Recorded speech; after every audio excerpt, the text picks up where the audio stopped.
भारत की सबसे लंबी नदी कौन सी है? तो आपका सही आंसर है ऑप्शन बी, गंगा नदी।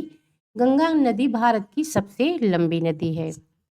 इस नदी की सहायक नदी बांग्लादेश में पद्मा के नाम से जानी जाती है। तो फिर आपका सही आंसर है ऑप्शन बी, गंगा नदी को ही बांग्लादेश में पद्मा के नाम से जानते हैं। गंगा एवं ब्रह्मपुत्र की संयुक्त जलधारा किस नाम से जानी जाती है? तो आपका सही आंसर है ऑप्शन सी, मेघना। मेघना को गंगा एवं ब्रह्मपुत्र की संयुक्त जलधारा के नाम से जाना जाता है। भारत की सबसे अधिक नौगम्य दो नदियां हैं। तो आपका सही आंसर है ऑप्शन बी, गंगा और ब्रह्मपुत्र।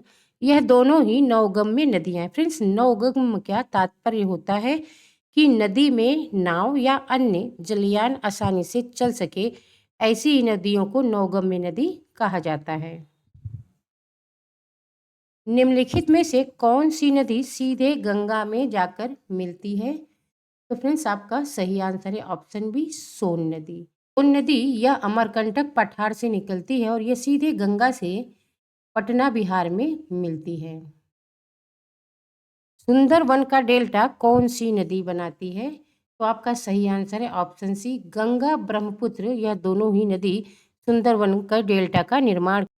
गंगा तथा ब्रह्मपुत्र नदियों का उद्गम स्थल क्रमशः स्थित है। तो आपका सही आंसर है ऑप्शन डी, उत्तराखंड तथा तिब्बत में गंगा और ब्रह्मपुत्र दोनों ही नदियों का उद्गम स्थल स्थित है। निम्नलिखित में से कौन सी नदी का उद्गम भारत में नहीं होता है?